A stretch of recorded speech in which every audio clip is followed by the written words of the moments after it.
All right, welcome back to Go Bucks.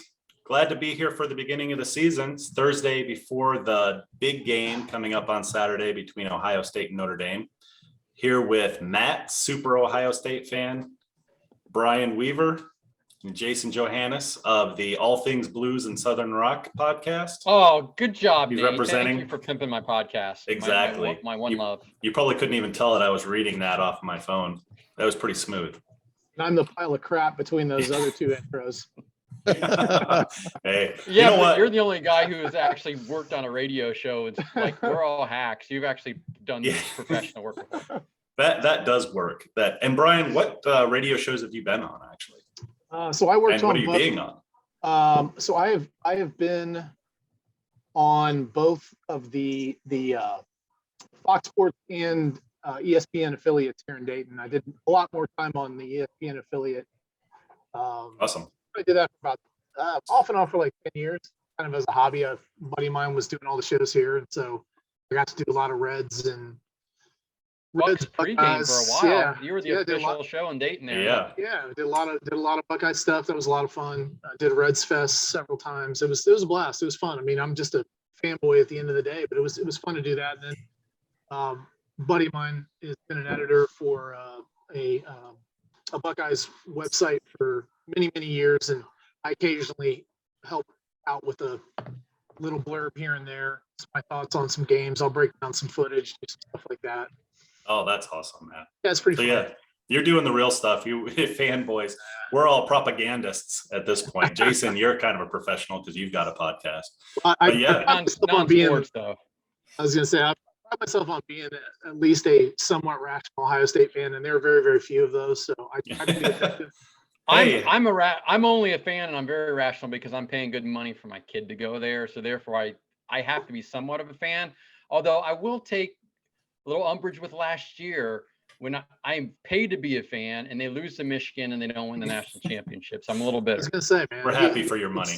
It's really weird to see that hat on you. I got to say, it is a little. It was weird. a gift. It was a gift from my son. Are we doing video or is this just audio?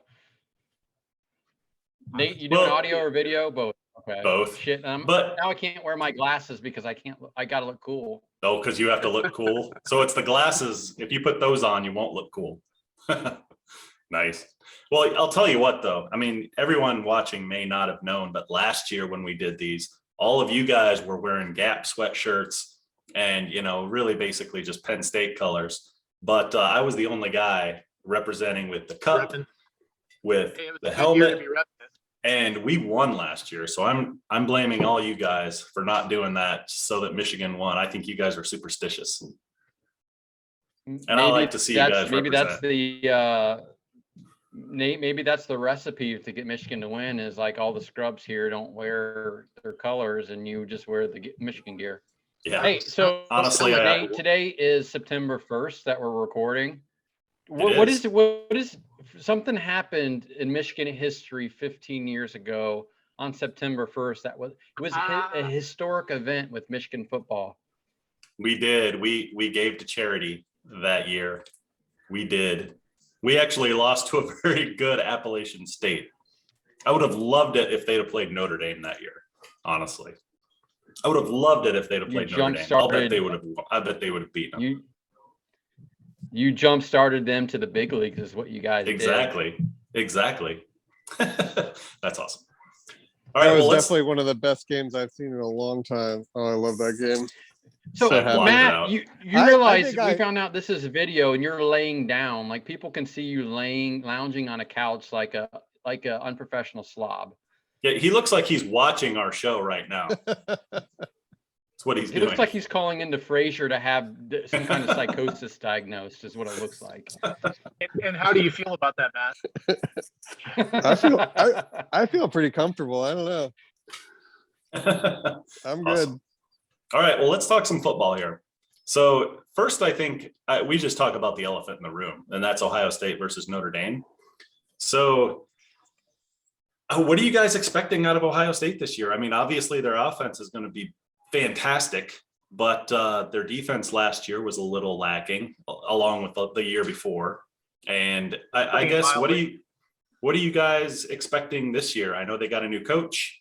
I think they have a new lease on life. They got multiple new coaches. And yeah. I think that's the big story. Obviously, everybody's going to talk about Knowles, rightfully so, coming in and for Kerry Combs and Matt Barnes, that debacle that was the coaching staff last year. Certainly an upgrade, at least on paper. We'll see what happens when they get out there. We're hearing really good things, from the program, but you expect that. We're gonna find out they get a real test right out of the gate. I mean, Notre Dame's a real opponent, and but it wasn't just that. They replaced the entire secondary. They only kept one defensive coach. It was Larry Johnson, of course, and and they also replaced Coach Stud with Coach Fry from UCLA. He has Chip Kelly ties, and Ryan Day knew him way back when. But I think every Ohio State fan, I think, would admit that the offensive line was also a problem.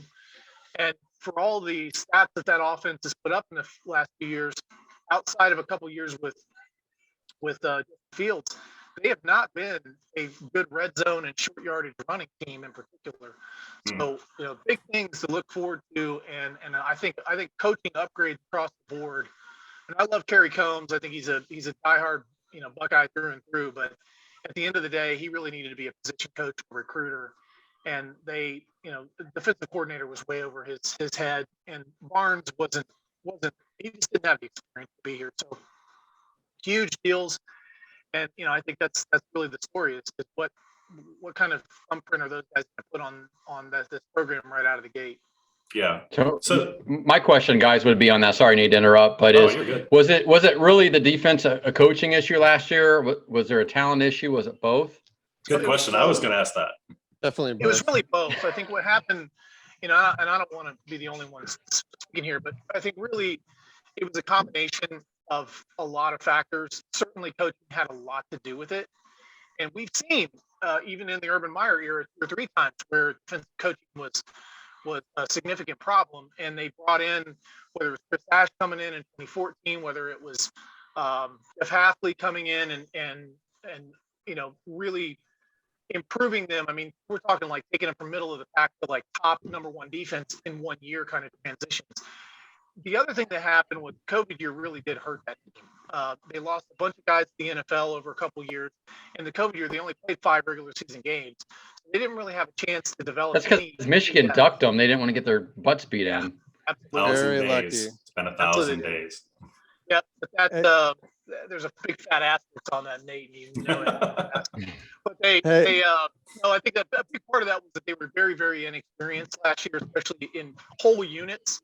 Like the linebacking core was terrible because they didn't even know who they were playing. I mean, the first few weeks of the season, they were running guys in and out, but they had consistent problems, and they were consistently out leveraged on simple concepts like running to the boundary. And we talked about the Michigan game preview, that they had consistent problems starting the Oregon game. It reared its head all season long. They just schematically couldn't stop it.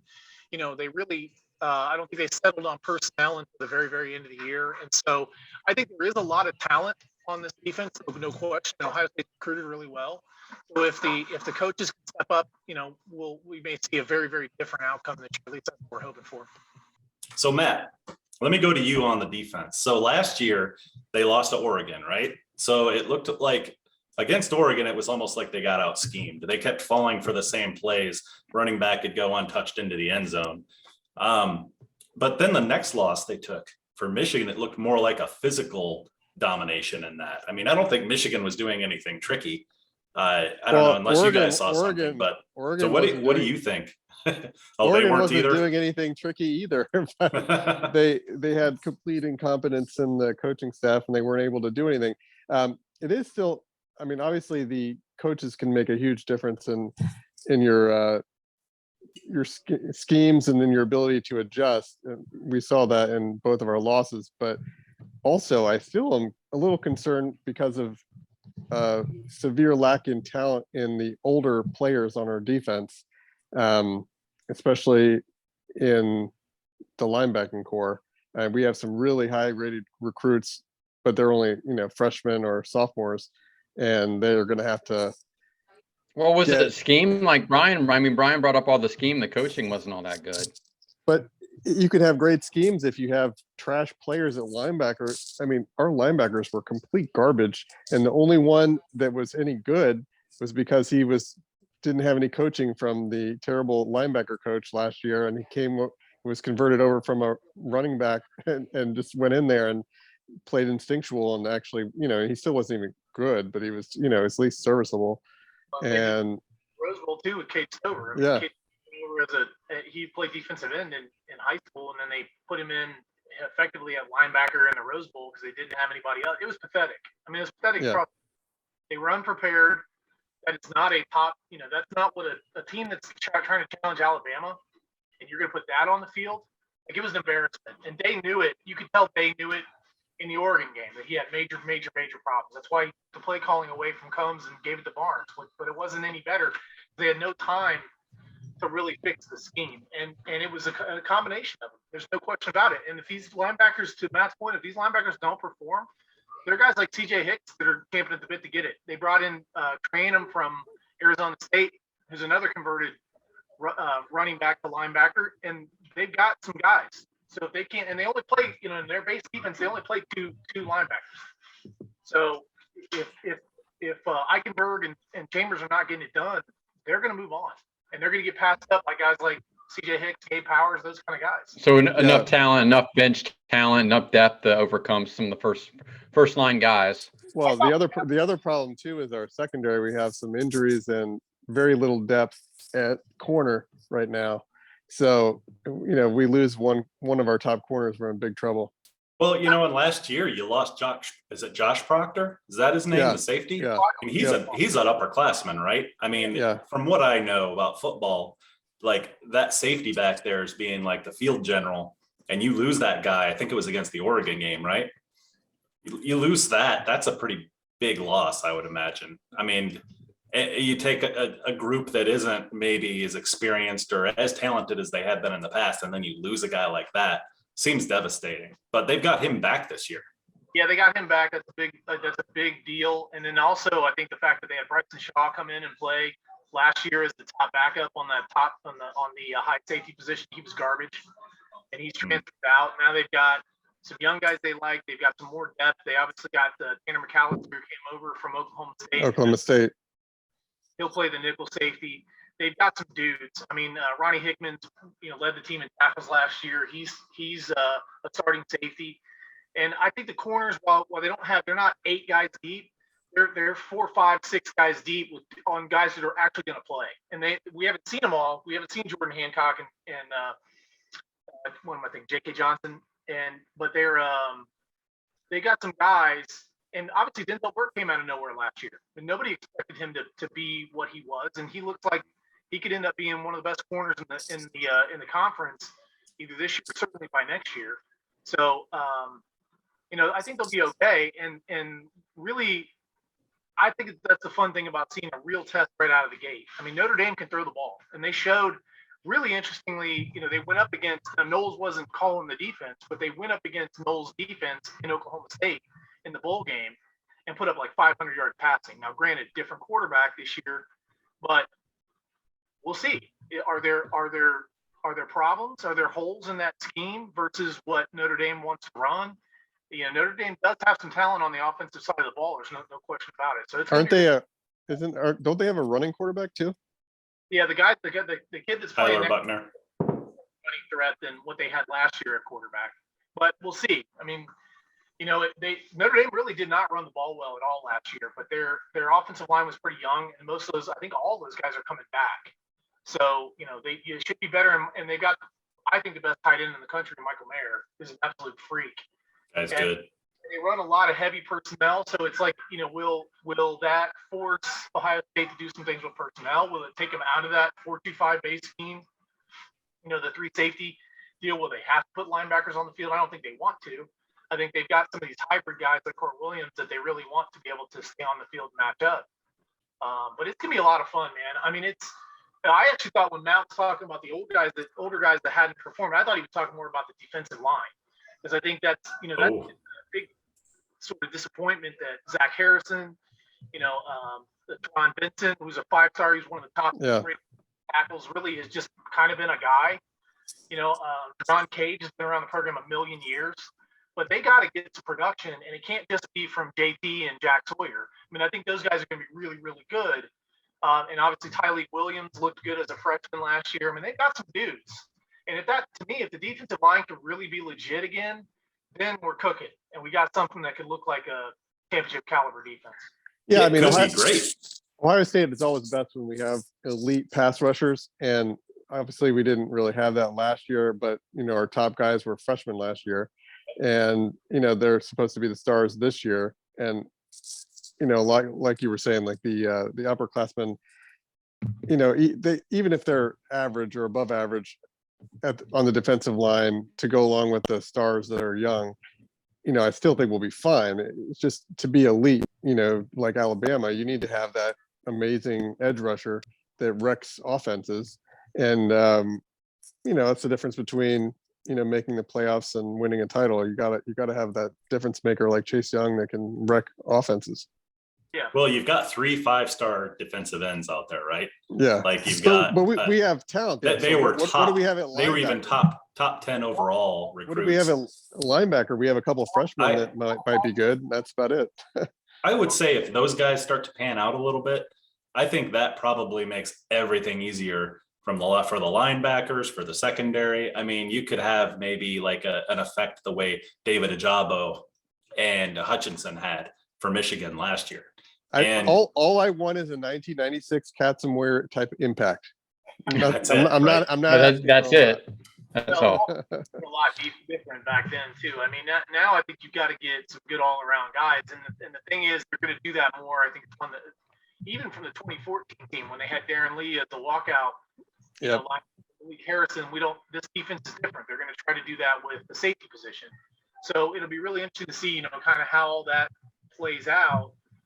But the good thing I feel a lot better about this year is you're not going to have situations where, they had linebackers. I mean, Kayvon Pope quit in the middle of a game because he wasn't getting any run. I mean, it was an embarrassment across the board the way that linebacker. That's so soft. So bad. And now they've at least got guys TJ Hicks could very well end up being a major player, almost like Raekwon McMillan was, as a freshman. He didn't get run right away, but by the time they got to the championship game, he was playing. And I think TJ Hicks might be that same kind of guy. So we'll see. I mean, they've got a lot more options now in the program than they did last year. And the nice thing is Jim Knowles he's a linebackers coach. He is the linebackers coach as well as a defensive coordinator. So, that's a core part of this defensive scheme. And I'm excited about it, man. I think they've got enough talent if they can really wreak havoc with the defensive line, especially, we got to stop the run better. But if they can do that, then, they should be able to tee off and really get after teams with the pass rush, because they should be up on a lot of teams. And that was one thing last year. They really never got in some of those games. Like you look back to obviously Oregon, Michigan, but you throw the Penn State game in there, the Nebraska game. There were some games that were just entirely too close. So in 2020, the Buckeyes, I think, ranked in the 40s in total defense. Then last year, they were ranked somewhere in the 30s in total defense. Wondering, I mean, I was thinking about this with that offense. If Knowles can just get them to be even just a top 20 defense, I mean, they don't have to be top 5 like they were in 2019. I mean, they could probably be top 20, I would imagine.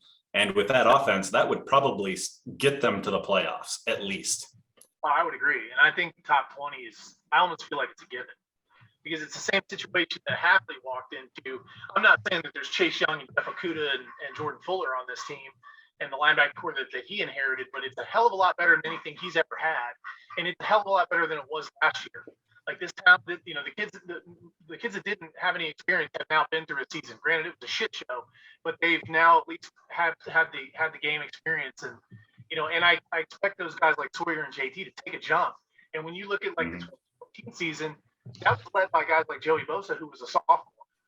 So those seasons when you see those guys make that quantum leap, that's what I'm looking for out of guys like Tyleek Williams and Jack Sawyer and JT in particular. Yeah, exactly. Like Michigan in 2020, talk about a shit show. They won 2 games. They're off and their defense was terrible. And then literally the next year they switched coaches and we got what happened last year. So, I mean, it can happen quick.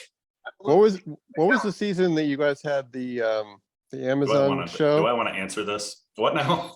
What season was it that Michigan had the Amazon show following your season?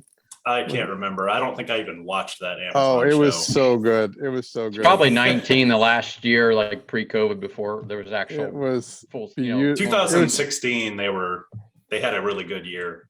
Lost Ohio State, of course, but it must have been after that. No, it was. There's no way he's going to get on there. It was one of the bad years. I mean, it was a really bad year. Well, my last question about the defense, guys, and I'm sure Nate wants to probably move on to Michigan at some point, but given the crappy year that they had last year, one, are those guys embarrassed and coming back with a vengeance? Two, playing with the chip on their shoulder, like something to prove and forget, getting killed last year? I don't think there's any doubt. I mean, I think they've heard how great this offense is and how the defense is holding this team back. I mean, they've heard it all, and they know that there's plenty of talent on in those units. They're tempted at the bit to prove that last season was a fluke. I guarantee it. And that's what I say. I almost feel like it's going to be fun to watch this season, but most of the core of this defense is still underclassmen. So this defense next year could be a dominant number one defense in the country type unit. That's why I see this championship window as a 2-year window. I really do. Whether CJ Stroud, goes to the NFL or not, whoever the quarterback is next year, they've got enough on the defensive side is going to be dominant, and they still have plenty of skill position talent that's coming back as well on the offensive side. I actually feel like this year, obviously the defense has to improve, but they got to run the ball better, and they got to run the ball better when it matters. They have to run the ball better in the red zone. They got to run better in short yardage. CJ Stroud's got to be willing to run with the ball, whether they're running option football or whatever. They've got to figure out a way to get this figured out. Because as great as Ryan Day's offenses are, they've not been very good in the red zone. And it's short of having a true, legit running threat at the quarterback position in Justin Fields. So that's something to watch. You can throw the ball all over the field and get yards, but if you're not scoring, they're going to come times when it's a 4th and 1, 3rd and 2. They've got to get it. And in the last couple of years, they haven't gotten it.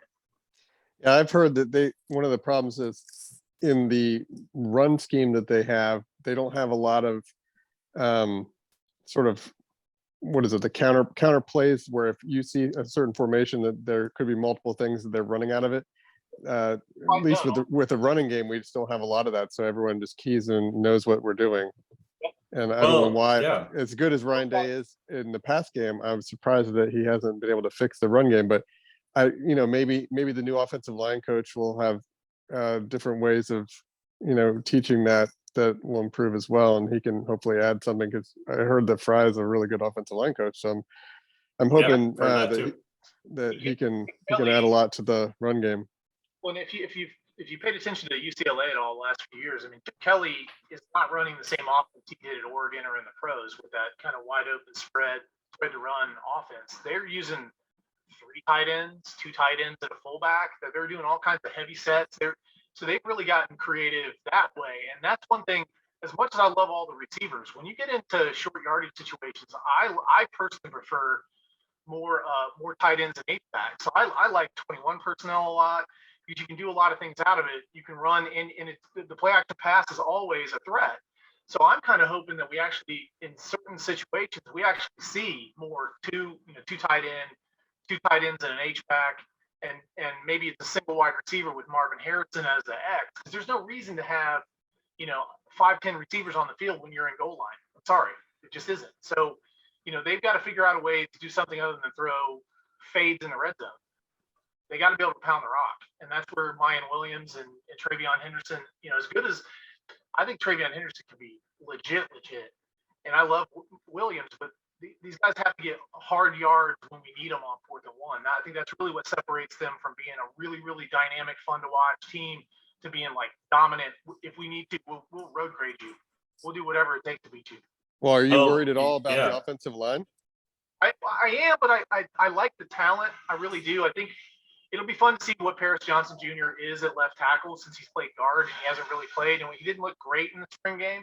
But, give the kid a minute to figure the position out. Dejuan Jones, if he's really dedicated, that dude he's a monster. He's big. He's unbelievable. His stats last year were really good too. His blocking. I mean, how big is he? Is he more of an SUV or a minivan big? Dude, he's 6'8". Double More of a wide. minivan. Yeah, he's Double a- wide. yeah, and then the guys that are playing in the interior have all played.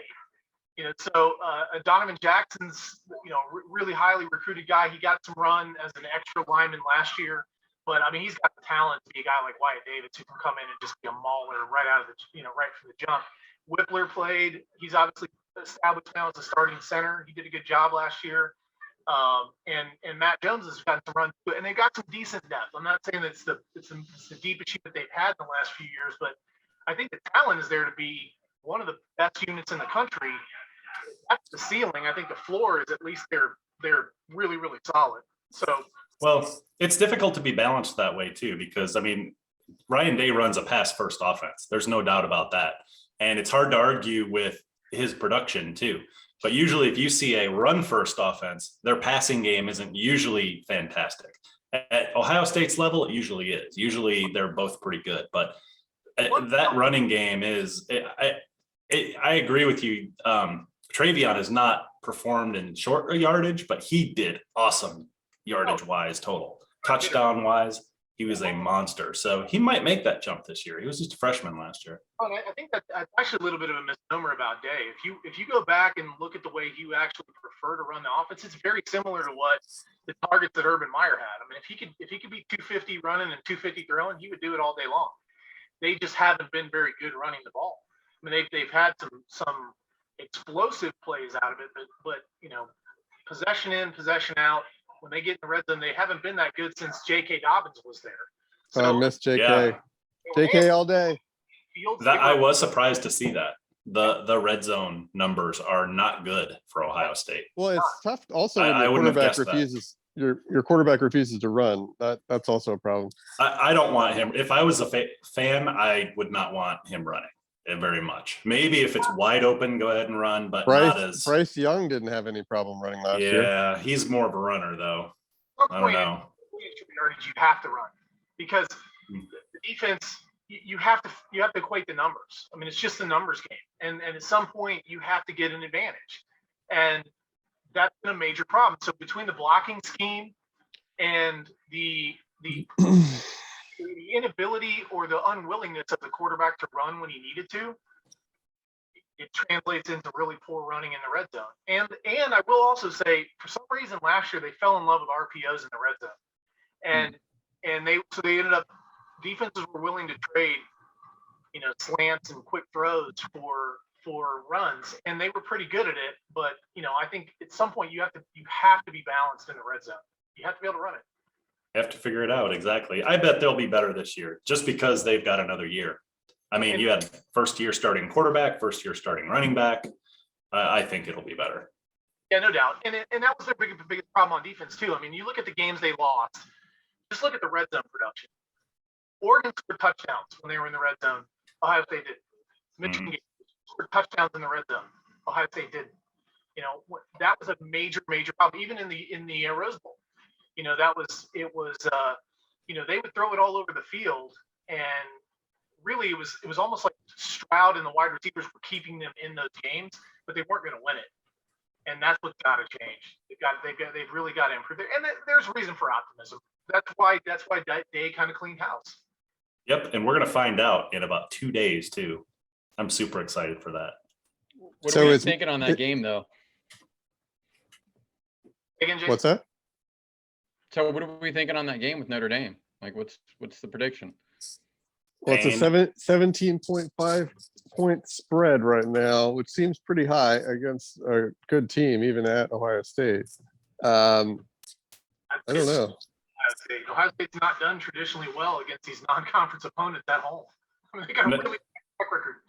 They haven't been Notre Dame though. What's that? They haven't been Notre Dame, those opponents though. No, this is true. Notre Dame, there is a bit of transition there, but it's not like this team isn't talented. I mean, they're number 5. I don't know if they deserve. I feel like they were I was gonna ranked say, number 5 for the event. Is that name recognition or is that deserved? We won't know. I think have fun picking anybody after the top 2. Honestly, do we know what Georgia's going to be? No. No. But there's one thing we can say is their schedule's cake and they've recruited really well. You know, do we know what Clemson's going to be? No. Do we know what, you know, there's so many unknowns. I can't say with confidence, you know, who's going to finish second in the Big Ten. Like, there's so many unknowns this year. That's why I love college football. It's awesome. So I don't really worry about so much the ranking, but I think I think 17.5 points is crazy high. I really do. So It is pretty high. I mean, it's a good team, man. Especially for the first game too. It's hard to get in a good rhythm, like just opening right out of the gate against a solid team. I can't imagine. I mean, they do have, like, you know, they have a good corner and a good safety, but you know, their other two guys are probably going to be exploited to a great extent by Marvin Harrison, I'm guessing, because he's going to get the scrub corner on him, and he's probably going to go to town. I'll be really interested to see how Notre Dame stops the run. I mean, they've got some really good linebackers. They got a really good defensive end. They got there are a couple guys in the secondary. Obviously, got the transfer from Northwestern to kind of fill in for Hamilton since he's gone. But I went back and watched that Oklahoma State Notre Dame game, and Oklahoma State destroyed that defense running on them. And so, you know, granted, that's just one game, but you know, they were not a dominant run stopping team last year, and they had the other corner and the other part of their secondary, I don't think is very good at all. So it'll be really interesting to see, you know, especially, you know, you want a premier matchup, watch their defensive end against Paris Johnson Jr. Paris Johnson, yeah. That'll tell you everything you need to know. If they can't get pressure with four guys, it might be a long day, but they're dangerous. They're dangerous on offense and defense, and it should be a really quality opponent. I don't see how. I mean, I don't bet, but if I were betting, I would definitely not lay those points. That's too many. Yeah, I think it's really more of like 10 points, 8 to 10 points. And that would be fine. I think that's a solid win. You know, if they don't come out there and beat them, you know, 45-20, like it's not a bad win. Just take the win and move on. You know, we don't have the luxury of Michigan scheduled to start the season. Well, hey, Who are they starting with? That's a great transition. It is. Yeah, talking about a schedule and a team that's in totally different position coming into this week one. Like Ohio State's playing a top 5 team. Michigan plays 3 gimme games that I almost can't remember who they're playing. And week 4 is Maryland. And I won't say that's a gimme game. That's a Big Ten game. But it's such an easy schedule that they are going to test out the quarterbacks. Have you heard this? Yeah. They're going to test out the quarterbacks. They're going to take Cade McNamara, start him in game 1, and JJ McCarthy and say, hey, you can start the second game. How do you feel? When was the last time anyone's ever done that successfully? Well, Urban Meyer? They don't want him to. They don't want JJ McCarthy to transfer. Is what's happening, and I actually like it. I mean, surprisingly, for this year and for this schedule, I think it probably makes sense. If they were playing Notre Dame or a top 5 team, absolutely not. You got to pick a quarterback on day 1. But it's entertaining and it hasn't really been tried, and so I'm interested. I think out of more of curiosity to see what happens. Well, doesn't it seem like the logical way to transition to McCarthy? Yeah. You got to give McNamara a shot because he was the guy that got you there.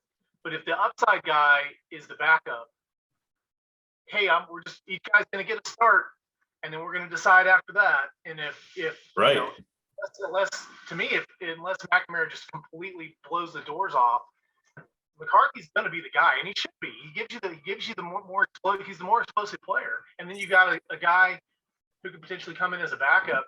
Who, you know what you got. He's a known quantity. He's going to go in there and be solid. But man, the potential upside with McCarthy is really interesting.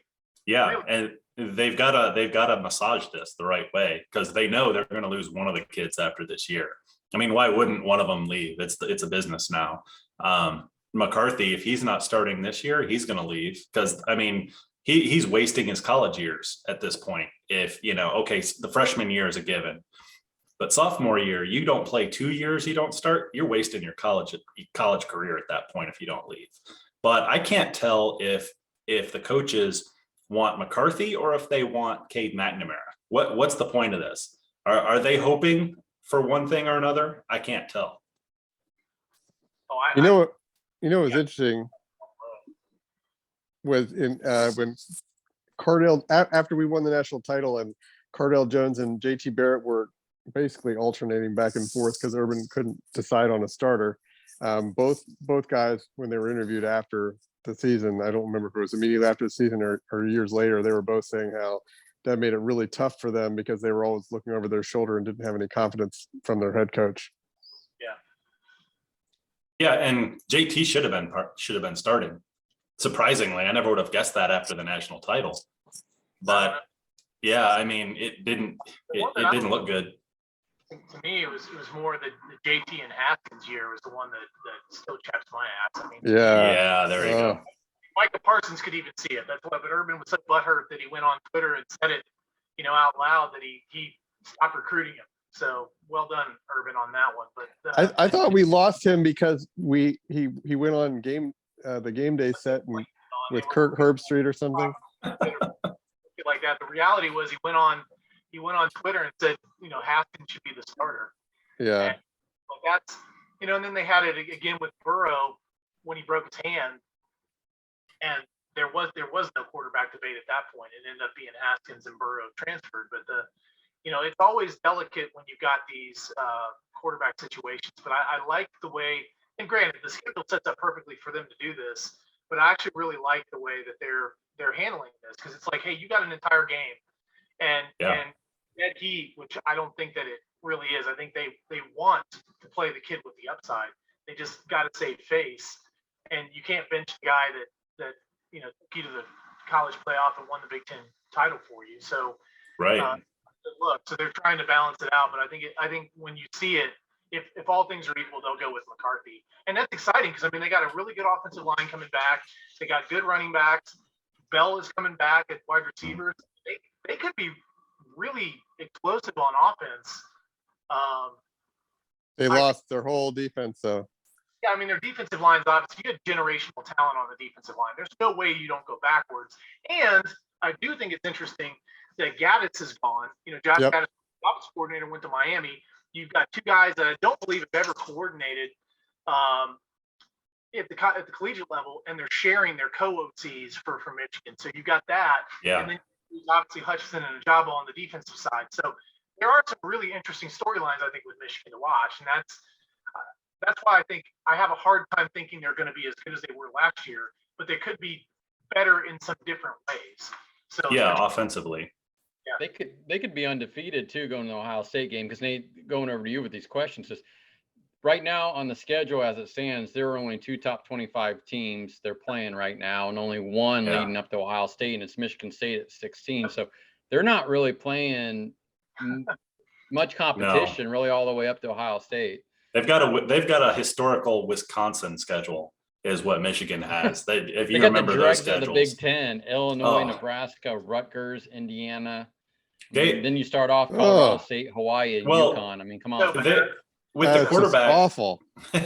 Well, with the quarterback, and it's you a look bad at that, schedule. you're looking at it as a one-game season almost. It's like, which quarterback at the end of after all the reps of this season is going to get us a better chance to beat Ohio State? That's kind of how you have to look at it.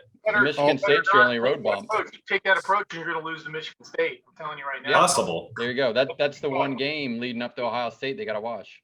All I know is I'm going to be heckling Nate a lot this year, because so many years you've been giving us crap whenever we have, even slightly bad out of conference schedule, and your entire schedule this year. That was a long time ago. Trash. That was like pre-COVID. That was so almost long ago. Every single one of these games you can turn off at halftime and be done with it. I'm not, no joke. It's a dog of a schedule, and there's no Appalachian State on there to really throw a scare at you. Don't they play at Iowa though? They play at Iowa. They do in Game 5. Ooh, there we go. That's going to be that could be a problem. Yeah, Iowa's nasty. 13-9 game. I would say Iowa can't score points though. That's the problem. Is you get a couple scores on them, they're not coming back. Yeah, that defense is nasty. Something about playing at Iowa though. Yeah, there's something. I hate Iowa. It's the sick children watching you play is the problem. Yeah. Brings everybody down. Yeah, exactly. Iowa and Purdue are also games that I don't like. They always give us problems. I don't like the fact that we lost Ajabo and Hutchinson, but I think I might actually dislike it most that we lost our safety, the guy who's playing in Cincinnati right now. Cincinnati was a great draft pick for the Bengals. It looks like First round draft pick for a safety, Dax Hill. He's been playing great. I'm trying to go back in time and think of when Michigan had a first round safety go in the NFL, or even how many even go in the first round. There's not even very many first round safeties. Well, they pick him that high because he was so versatile. He can cover in the slot. Mm-hmm. He can blitz. He can play up the top of your defense. Like that, good player, man. Feels legit. Losing him is going to be painful. I think that might be more painful than losing a defensive end. Honestly, I mean, they're all painful. How did you guys get so many good defensive players when your team has been trash for so many years in a row? Like what happened last year? Things came together. They had the right guys sitting there, and they had the right coach that came in at the right time and was able to utilize them. But Hutchinson was laying in wait to be a dominant player. I mean, that dude, if you remember, he was the one that almost took out Fields' knee as a freshman? You know, that 2 years ago. I mean, he's been a good player, but he just blew up. And that, I think the scheme and the timing fit perfectly. And we've seen that at Ohio State a couple of times too, but that's where it's that perfect storm that the roster's ready to go. The coaching hits just right. And that's what's going to be really interesting to see them this year, if they can repeat any of that at any level. Well, they were well rested going in that last season too, after playing 5 games. Right. Yeah. Yeah, and that's the thing. They made such a huge transition from that year. That's why I think Ohio State could very well have a very good defensive year because of that. When you have that terrible shithole year, and then you turn it around the next year because you guys got some pride, better coaching. Yeah. I think still one of the problems that it's amazing, like how minor recruiting problems cost you national titles all the time is you have, like Kerry Combs leaves, and because of that, we lose out on a couple key recruits in the secondary, and for then for multiple years. years. A couple of years without a top 10 corner. Yeah, and then you have these, every time we lose Hafley, we asked for a commitment of a couple of years where was he only there 1 year? 1 year. Yeah, so Boston College. Yeah, so we've lost out on, because of coaches leaving, we've lost out on recruits in key positions a couple different years. So there's just spots like where, our roster will be really awesome across the board. And then we'll have like a few spots like a corner or a linebacker where there's just these huge gaps there's just nothing there. And, now we're finally like really recruiting well across the board again. So, in a year, like next year, we should be really good. Yeah, and that's the one thing with Michigan is they have not recruited at all well. And so very true. When you look at Penn State's been the second best recruiting team in the Big Ten behind Ohio State. So that's shocking. And you talk about a team that's done less with more. I don't think there's been a team in the conference that's done less with more than Penn State. But that's why I don't think I don't know that Michigan's got the consecutive classes it takes to reload and compete again at the same level. And Ohio State's shown, even if you have recruiting at that level, coaching can screw it up. There can be a bunch of different factors that play into that. But it's really hard to compete for conference titles when you have a team like Ohio State that you're competing with. When you're in the that's what the SEC is so tough, because there are multiple. Now you got a Georgia and an Alabama in that same conference, and it's A&M that's starting to recruit like that. So you got to recruit at a really, really high level to consistently be a playoff caliber team. And I don't know. You may have another year of this window, but they haven't really leveraged it yet. So I was really kind of surprised where their rankings are currently after a year like last year. So yeah, it's pretty rough, really. I'm not sure what it is. What's Michigan's ranking? I mean, Harbaugh pretty low. NFL, you know what I mean? And so the coaches left. You can't hold on to your coaches. They're the ones that are out there recruiting for you. I mean, yeah, it's the head guy, but you've got so much of your program around you, and then it took them so long to embrace NIL. That put them behind the 8 ball too. So it's just tough, man. I think it's better for Ohio State when the conference is better. The whole conference starts recruiting better. I think it's better for the conference when Michigan's better. but I don't know that they're going to, even if they're good this year, I'll be interested to see if Michigan can keep this momentum up from what I think was a perfect storm of a year. You know, It was. Ohio State in a down cycle at the right time with the right coaches, with the right roster. And I don't know if they can do that again. You're strumming my pain here, because I think that, I mean, you're absolutely right. Like, especially with NIL, they still haven't fully embraced NIL. Do They you see what just Ohio got a State new just president. did? The Did you see- $100,000 The minimum base, salary. yeah. Sorry. Screw you guys. See, it's gonna keep happening too. Like, every team in the country is gonna try and one up the other, and then someone else. This isn't going anywhere. I mean, there's gonna be at some point it'll be $1 million. I mean, if it's 100,000 now, it'll be $1 million in 2 years. It's just pretty funny. Like, how long until the college players are going to be making more than NFL, just because people are more obsessed with college football? Yeah. And you know what? Speaking of that, like, now that they're saying playoffs and expanding the playoffs, and you think, Yeah. oh gosh, these poor college athletes got to play an extra couple games. Yeah. They're getting paid now. Yeah. So I don't feel as bad. I just realized that today when I was watching that, because I think tomorrow the college football playoff panel is going to be voting, which of course they're going to vote to expand it. They're like, Nate, all don't right. worry about them. They're not there to play school. Oh no one's playing school anymore. You know who I'm actually almost as excited to watch Texas play this year, because our old quarterback is over there now. Absolutely. Sarkisian, man. It's always Yeah. start. It'll Yeah, be that- fun. He looks and they like a have- bit of a wildcat. Like, some of his throws they sail a little bit right now. And he probably has a little bit of I'm kind of just curious to see maturing to do. what we're missing out on with him.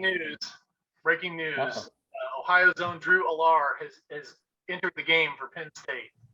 So a guy that a legit 5-star from Ohio State, or from Ohio, that Ohio State didn't go after because they wanted Devin Brown more. He was from Ohio? Yeah. Oh, wait a minute. We got Penn State, Purdue going tonight. Is that who's Yeah. playing? Yeah. I haven't even looked. What Is is it? he in there taking real reps? Or is he in there? Been there for 1,000 years. Is back and starting, but they put him in. I don't know because I'm not watching the game. But I just got a notification that he's in the game. So yeah, Wow. 21-17 right now. 5-stars, right? We're talking about Quinn Ewers, Drew Alar, Right. Devin Brown. You know, that's a lifeblood of your program, man. You got to recruit these 5-stars now, and these kids come And in. you got to play him. Yeah. And you You know, got to play I- him too. I JJ remember- McCarthy. I remember back in the day when the only way Ohio State could hope to beat Michigan was when George Steinbrenner would pay off their quarterbacks to go play baseball. And I was just hoping that old one days. day, Drew I was Henson. hoping that one day Ohio State could get to the point where we could actually have elite quarterbacks instead of Michigan. And now I was at like, that game. Yeah. 20, How year the 2000. tides have turned. Now we're like, He wasn't good at quarterback either you. sport ultimately. It's been 22 years since Michigan's won at Ohio State. That's beyond absurd. And how And I was at that game.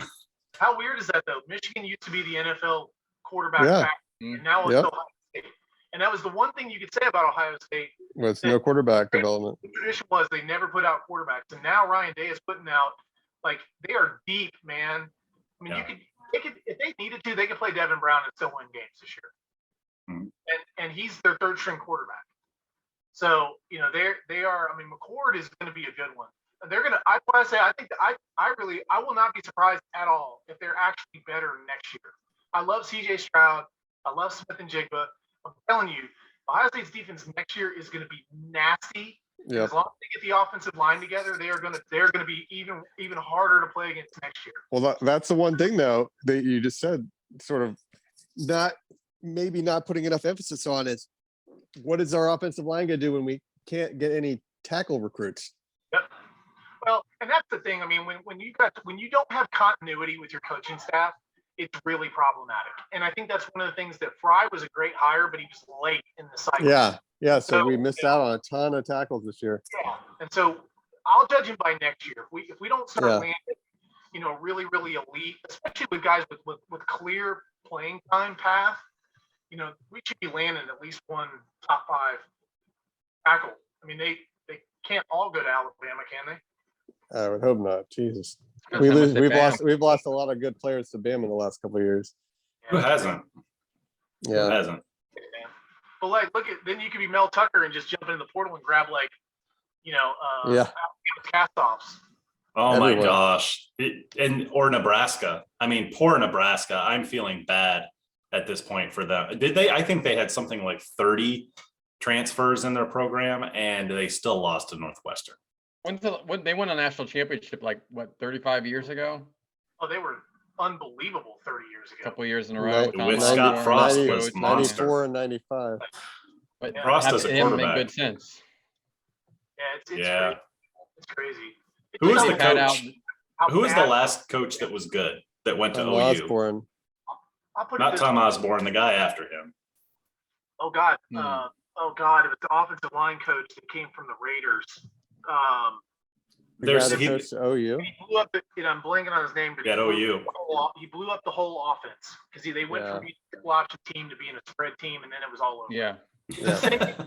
I went to Michigan and killed the NFL, the quarterback factory offense, and they've never recovered. I mean, that Oh last year no. they did, but You're right. offensive never recovered.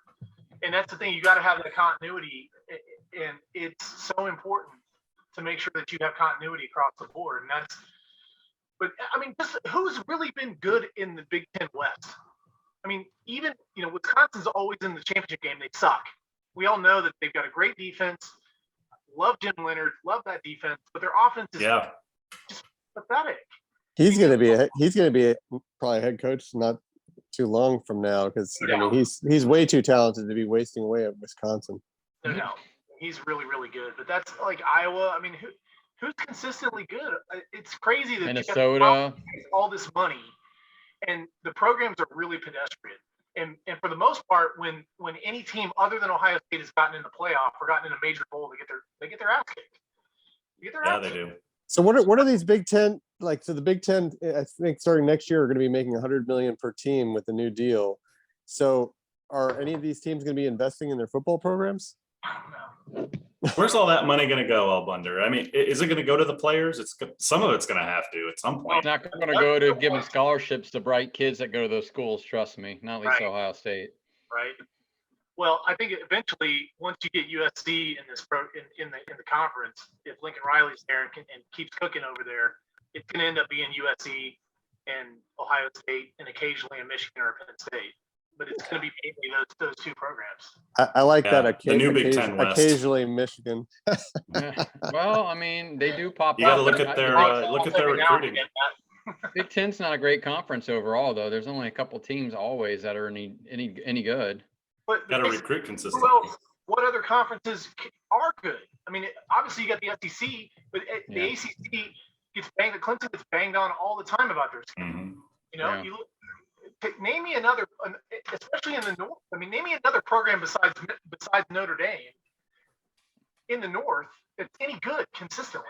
I mean, I'm talking consistently, like, is in the conversation for a playoff spot, or is consistently in the top 5 in recruiting. I think Notre Dame. Now Kelly wasn't even a good recruiter. Mark Freeman's a good recruiter. There's no question about it. So I don't know, but it seems like if the Big Ten improves, it's always in the East. Well, Like, quit bringing in the Rutgers of the world. Well, no, but I mean, like Mel Tucker goes to Michigan State, and all of a sudden they look competent last year. So Yeah. anytime there's improvement, it's always and whether they get rid of the divisions or not. My point is, there's only like 3 or 4 teams, 3 or 4 programs that are consistently even decent. And What's the best conference? Top of the SEC. What's the best conference right now? Well, the SEC. Oh, by the far. SEC is. By far. And then on top of that, you got Texas A&M spending the kind of money that they did to come out of nowhere and be and have a number 1 recruiting class like they did. I think there's no question. And you're adding Texas and Oklahoma, but mainly Texas. Like, Texas's recruiting jumped up under Sarkis, and we'll see if he can keep it up. I mean, he's had problems in the past, but I mean, it's fascinating, man. And then you got Miami. They've been spending a ton of money. Yeah. A ton. So, and whether the Big Ten expands and grabs Oregon and Washington yet, whether Notre Dame's going to join that conference, I don't know. I mean, there's a lot of really interesting storylines we're going to see over the next couple of years. When do you think it's going to stop? How many teams do they need to get? It'll be 2 divisions: Mega conferences. the AFC and the NFC. I mean, why don't they just do That's that what now? it's gonna turn into. Yeah, you're right. It's gonna be. That's So what's gonna weird be. now. I mean, how do you even logistically bring two and only two California teams into a Well, and you're not even thinking just Yeah, football, it's- but all the other sports that you have to Yeah. play, right? That doesn't make sense. You don't have those budgets with equestrian or whatever the hell, niche stuff that people do, fencing. right? They got to travel to California. Yeah, Yeah, I feel figure worse skating, for them stuff that having to Ohio State travel has. to Ohio. Yeah. It's fascinating, man. I don't know where college football is going, but it's I get where fans of smaller programs would be more upset. I mean, Ohio State's going to be fine regardless. You want to playoff, fine. Just get used to seeing Alabama and Ohio State and Georgia in it every year, regardless of where they finish. Like that's what you're going to end up doing. Yeah, okay, you're going to end up expanding it where your program might make it occasionally, but the big boys are going to be in it every single time. Fine. They're in it pretty much every time now, though. It's just About 5 teams.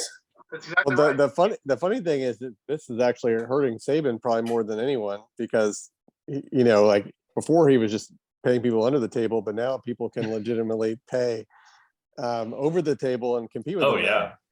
Texas So A&M. A&M and Tennessee are Miami. all like in the same conference, even just taking some players he wants. He hasn't had to deal with that before. And if you compare the money, the Big Ten versus the SEC, I'll bet with all of the donations and all of the alumni, the Big Ten probably beats the SEC in just money available, money out there to actually find. Yeah, I think so. I mean, you look at so many owners of football teams are from, one's went to Michigan. I mean, just look at all of the alumni. There's a lot of money out there for the Big Ten teams. If they really wanted to actually start spending their money, they could. Well, now, whether they will, maybe they will. Ohio State is. Exactly. Michigan will. They can't be ridiculous They and have have their to. head in the sand forever.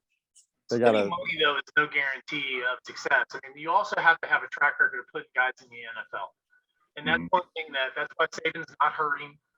I mean, even as Texas A&M has the #1 recruiting class last year, Alabama's right back on top. And the thing about Saban, I don't think he gets enough credit for, is he's adapted to all these changes. I mean, he wasn't happy that the spread offense is what they were doing to football, but he asked the question: is this what you guys? Is this the way you guys want college football to go? Okay. Yeah, you know who flipped him? You know who flipped him? Urban Meyer in 2014. That's when it happened. Well, I think that's exactly when I don't think that was it flipped. You're right. That was a big part of it, but that wasn't just the only reason. I mean, he realized that even a dominant defense in the 2020s is giving up 27 points a game. When you're playing really good offenses, you're going to give up points. So he went out and now they've had through multiple offensive coordinators some of the most dominant RPO spread offenses in college football. So they're just as much an offensive juggernaut as they are defensively. I mean, the year that they beat Ohio State, they weren't that great defensively. They were dominant offensively, and that's what's crazy now. I think you got to be competent on defense, no question. But you have to have an elite offense to win, to really, really win, and be a threat to win the championship. You have got to be a dominant offense. You do. It's the NFL too. Yep, but you got to be NFL too. Yes. We held Ohio State to 27 points and almost 500 yards of offense. We held them to that. It could have been worse. It could have been easily worse, Nate. You're 100% right. It was the fact that Ohio State could not get any stops at all. Ohio State was not very good last year, and they still almost beat you guys in Michigan. I mean, that game was a lot closer than the final score indicated. They couldn't stop the run. That's what it came down to in the end. Their passing offense shredded you guys. Oh yeah, it did. He had almost 400 yards passing, I think. He shredded Oregon, he did. Too. Yeah. He shredded Utah. I mean, they shred teams. But they made the drives go long though. That he cut down on the big plays, and Buckeyes had maybe 5 and 6 minute drives that maybe they'd end up in a touchdown, but they were always a touchdown down at that point. So Michigan scored quickly. Yep, it was brilliant, man. It was a brilliant game plan that they executed into Ohio State. For the Ohio State fans, I know my reaction to it was, here we go again. We just can't stop the run to the boundary. Like every time, it was the same thing over and over and over and over again, and we couldn't adjust. Mm. And we get in the game against Utah. Utah ran it down their throats for a half until they, basically stacked. Until they figured out they were Utah. Well, yeah, it's like make the quarterback throw. Oh, he can't. Oh, okay, great. Then I'm hearing a lot of people predicting that Utah is going to make the playoffs this year. It's so crazy, man. Have you seen these playoff I don't know predictions? about that. Everyone's just that's because no one knows. Like outside of Bama and Ohio State, there's like you said, there's a million question marks. Is Clemson actually going to be back again? Because if their offense is even average, that defense will carry them to the playoffs. The problem with Clemson and Georgia is both of their schedules are trash. Have you seen Georgia's schedule? Trash. No. I haven't seen it. Georgia's schedule makes Michigan's schedule look hard. No way. No. Terrible. It is terrible.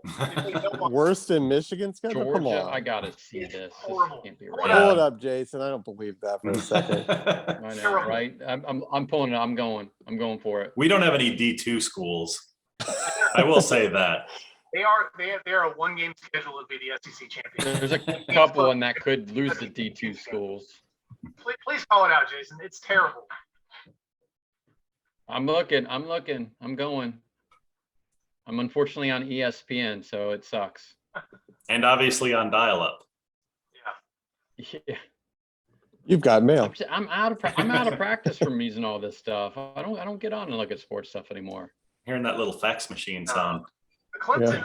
He's using JB's internet. JB's internet. It's actually the ESPN site is running, so I'm using the Googles. It's much easier. Georgia. Hard to schedule. type with 9 fingers. That's also true. It is hard. Like the pinky's important to typing, and Oh, it was the pinky you don't finger. get all right. The pinky. Hmm. All right. Of course, they show the first game. Oregon and Georgia start off the season. Yeah, that's their only game, and it's in Atlanta. And they got Yep. Bo Nix, quarterback from Oregon. It So already they beat play Michigan. Oregon, they play Samford, not Stanford, Samford. South Carolina, Kent State, Missouri, Auburn, Vanderbilt, Florida, Tennessee, Mississippi State, Kentucky, and Tech. That's pretty easy. Jason, please tell me the only ranked team on their schedule currently. Besides Oregon. Besides Oregon, in conference. Florida. Nope, Florida's not ranked. Wow. No, I don't. At least on this site is not showing me anybody ranked. Oh, Kentucky 20. Kentucky 20. Is the highest Wow. outside of Kentucky. Oregon. They play in Atlanta week 1. The only ranked team on their schedule currently is Kentucky. It is a garbage schedule. Georgia's going undefeated until they get to the SEC championship game. Yeah, they're not going to lose to Not Oregon. that That's for good. sure. They've lost a ton. They're still going to be loaded because they've recruited gangbusters the last few years. But Yeah. they lost their entire defense to the NFL draft. That Kentucky game is probably going to be like 13-10. It's going to be like an Iowa special. They may still have the number 1 draft pick in the country, the 1D lineman, but they've lost everybody else. And they're going to be good. I'm not saying that Georgia's not going to be good, but that's why they're ranked whatever they are, 3rd or 4th. I mean, because They're 3 here. yeah, I mean, they've got a clear path to the playoffs. And if Alabama and Georgia play another close game, you can almost chalk it up. There's going to be 2 SEC teams in it again. And it's crazy. And then you look at Clemson. Clemson's the same thing. Their conference is still trash. So they could be a decent team and still go undefeated. But that doesn't mean you're going to be a playoff team. And then you got Notre Dame starting out 5th. I mean, if they win at Ohio State or it's a close game, and then they actually have a pretty decent schedule, but they end with USC. So if they have some good wins, they could be in the mix. I mean, it's going to be really interesting. I don't know. And then to me, looking at it, I don't know, can Lincoln Riley get USC turned around? Because I don't think Utah is going to end up being a playoff team. And I think the Pac-12 is again going to be on the outside looking in. And the same deal with the Big 12. I mean, especially if they take two SEC teams or Notre Dame, the Big 12, it's Texas and Oklahoma, but it's Brent Venable's first year at Oklahoma. What's that going to be like? And then Sarkisian's taking over Texas, and he's starting Quinn Ewers as a freshman. So they got a lot of talent, but And no offensive line in Texas either, by the no way. offensive line. So All right. I mean, it's a crapshoot, but if a gun to my head, I'd have to pick probably Georgia and Clemson with the Big Ten champ Ohio State, and probably Alabama as a 4 again. Yeah, let's do that. Let's put the guns Yeah. to the head. Who's in? So Final Four, Brian, you're saying that I'm taking chalk. I'll go Bama, Ohio State, Georgia, and Clemson. In the most and boring, Clemson. or because we want some. I mean, it's not. I don't think that's boring. I think Clemson is a pretty bold choice, actually, because they were trash last year. Give us a sleeper though. Give us a sleeper. We're going to go around to everyone, by the way. I mean, Clemson, like Nate was saying, I mean, the big thing was that DJU was pretty awful last year at quarterback. They took a big step back on offense. Defensively, they got a bunch of talent, but a bunch of dudes got hurt. And Brett Bressie, they're probably their best defensive player, got hurt. They've still got a bunch of talent, but they lost Brent Venables. I'm not a Dabo Sweeney fan, but I do think that they're talented. They've recruited well, and their schedule is weak. So they got a really good shot. I mean, granted, they do play Notre Dame, if I remember right. But they, so I think that might be a playoff game right there. When it comes down to Notre Dame but I mean, Notre Dame's got questions. I think everybody in the country's got questions. It's not like it's some dominant year. Even Alabama, it's not. Outside of, I think you've got to say that they're the favorite going in. But Ohio State. Imagine Bama if they didn't have Ohio State's wide receiver transfer last year. Right. They would have been in big trouble. Yeah, no doubt they would have been. I mean, without Juice, That hurt them in the game, in the national title game. absolutely, I mean, big time. big time. Their offense without him was just not anywhere even in the same ballpark. Well, Yeah. Clemson, like you say, that defensive line this year, I mean, It's it should be The nasty. best. Yeah. Nasty. All right. Jason, top 4, Final 4. Yeah, I'm gonna probably copy Brian. I just don't. I'm looking at the top 25 right now. I don't see somebody like Notre Dame slipping in, and they're gonna lose to Ohio State at least one other game through the year, even though that Notre Dame gets special treatment. A&M is not ready. Utah's Utah. Michigan, they're going to lose that last game of the season to Ohio State, and that's going to probably wreck their chances to go anywhere. So we'll do Alabama, Ohio State, Georgia, and Clemson. I'm going to be unoriginal. Okay. What are you doing, Matt? Ohio State, Alabama, Georgia, and Oklahoma State. Oklahoma I like it. State. That's the Interesting. sleeper right there. The Oklahoma Spencer State. Sanders going to Oklahoma finally figure State. out how not to turn the ball over. So are you Well, gonna? You're gonna pick Right now, Oklahoma hold on, State Nate. playing Ohio State? Oklahoma State's playoff? given up 44 points to Central Michigan. So That's why we got to do these picks maybe a little right earlier now, next year. the score with All right, 134 left in the game is 58-44. We'll still State accept over Matt's picks because he didn't know that. Well, I know, but I'm just. They telling were you. up. They were up big when I saw before I didn't Is see that the why you comeback. picked them? Central Michigan's got 44 points against them. So I don't know. Maybe Central Michigan's got a good offense. I don't know. Yeah. I'm picking Alabama, Ohio State, Georgia, and Michigan. Final four. How does Michigan make it? They're going to lose and still make it into the big dance. So all those like other teams like the Clemsons and even A&Ms and stuff, Notre Dame, they're going to have enough losses to jump over them. Yep. Okay. The Big That's a Ten homer pick if I've ever heard one. I mean, whoever it is, you could say it's the Big Ten champ. I mean, it doesn't matter. I do think that the Big Ten's got enough ranked teams in it that even if a team loses, like I don't necessarily think Ohio State's going undefeated. I think there are some people that do think they're going undefeated. I think they can lose a game and still make it, and as long as it's not the Michigan game. So it's hard to lose that game, not go to the Big Ten championship. I was gonna say, does a Big Ten team make it not winning the championship? And that's what it would take if you're going to say Ohio State, Michigan. That's why I'm saying I'm not seeing Michigan make it. I think I think Michigan's going to beat Ohio State though. Okay, well, I think Ohio State's still going to get in. If that's the case, I would kick Ohio State out of your top four. I don't think even if you had them number 1, number 2, both undefeated playing in that game, that's the only way, and it's a close game, and you'd have to have some chaos in the SEC to have two Big Ten teams make it. I mean, there was some discussion about that last Yeah. year.